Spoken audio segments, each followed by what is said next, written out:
culture sans plus tarder avec la réouverture des salles obscures.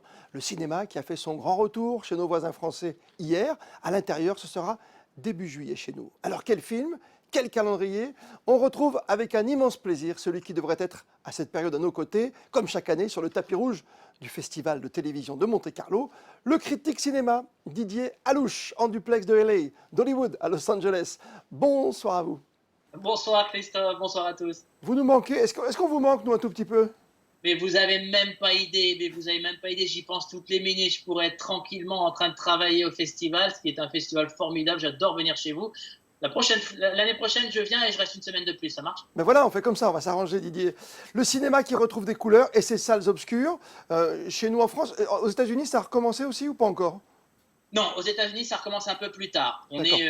Il y a un décalage par rapport aux chiffres en Amérique, vous le savez, et en Europe. En Europe, ça va beaucoup mieux. En Amérique, on est encore en plein dedans. Donc, on va redémarrer plus tard. On va redémarrer environ vers le 10 juillet. Ça veut dire que ça repousse d'autant finalement les grandes sorties des blockbusters comme on dit aux États-Unis?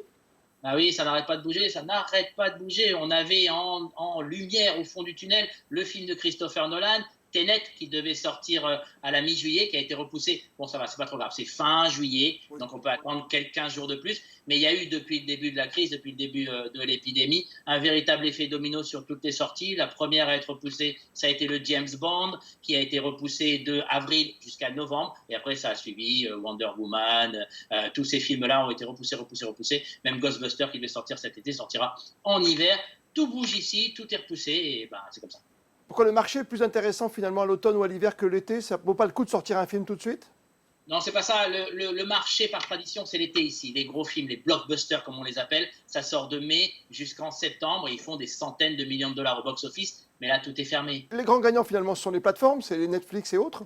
On a tous trouvé refuge sur les plateformes. On a tous trouvé notre besoin de fiction, d'histoire. On a besoin d'histoire, on a besoin de ça, surtout dans les périodes de crise, surtout quand on va pas bien, on a besoin de se réfugier là-dedans. On est allé sur les séries, on est allé sur les films. Beaucoup sur les films, il y a une vraie envie de retrouver le cinéma. Plein de vieux films ont été regardés.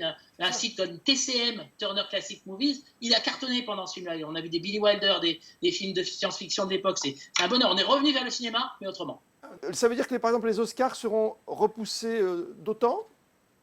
Alors, pour le niveau des cérémonies, tout est repoussé aussi. Pour une raison très simple, il n'y a pas de film. C'est-à-dire que, comme il n'y a pas de sortie salle, il n'y a pas de film pour concourir.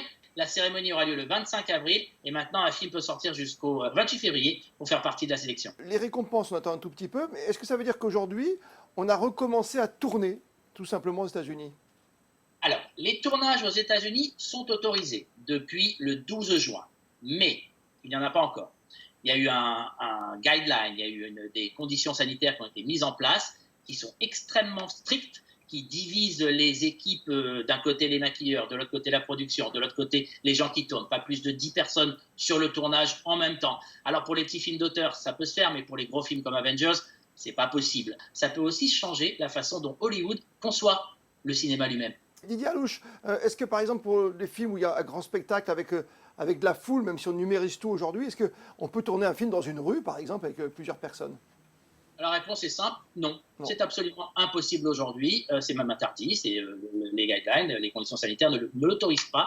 Donc non. Tout va être différent à Hollywood. Tout va être différent partout dans le monde. Je ne vois pas pourquoi le cinéma Oui. serait épargné.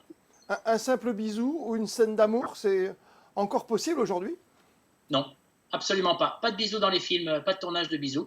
Alors on les fera peut-être en effets digitaux, ça va paraître un peu bizarre, mais pour l'instant, il faut respecter une distanciation sociale, même entre les acteurs, même sur un tournage.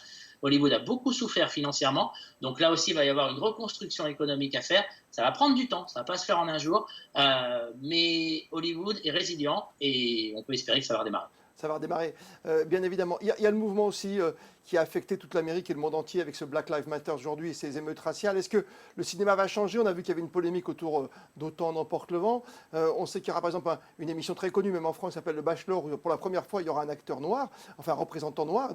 Et comment ça se passe aujourd'hui? Est-ce qu'on va changer peut-être un peu de mentalité même dans les films? Écoutez, pour l'instant, tout le monde le dit. Tout le monde dit on va changer, il va se passer quelque chose, on a pris conscience, on va faire des choses. Alors, Hollywood a eu la première réaction qu'il a habituellement, il a donné de l'argent. Toutes les stars, tous les producteurs ont donné de l'argent au mouvement Black Lives Matter. On a vu beaucoup de stars manifester, on a vu des gens extrêmement impliqués. Franchement, honnêtement, je ne vois pas comment les choses ne peuvent pas changer. Ça va bouger. C'est impossible aujourd'hui de ne pas prendre en compte ce qui s'est passé depuis 3 semaines en Amérique et dans le monde. Hein, c'est partout.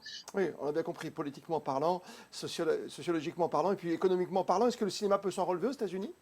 Le cinéma va s'en relever. Oui. Pour une raison très simple, c'est que les gens ont envie d'aller au cinéma. C'est-à-dire que je crois qu'aujourd'hui, en France, les gens se sont précipités dans les salles par dizaines. Ici c'est dans le sang, c'est dans les gènes. Aller au cinéma, en été, en famille, on y va au moins une fois par semaine. C'est comme ça pour tout le monde. Et ne pas pouvoir y aller, bah, ça fait mal. Regardez les drive-in. Les drive-in, ça Oui. n'existait plus, c'était fini. Cartonné. Il restait 300 drive-in. Et ben, ils ont cartonné pendant la crise. On est dans sa voiture, on risque rien, on touche personne, on est loin de tout le monde. Ils ont cartonné, ils faisaient séance pleine tout le temps. Ça a marché du feu de Dieu. Les gens ont envie, ont besoin de cinéma en Amérique. Donc oui, je suis confiant. La seule chose, c'est qu'il va falloir prendre son temps et attendre et être patient. Merci d'avoir été avec nous ce soir sur Monaco Info. Merci Christophe, merci à tous.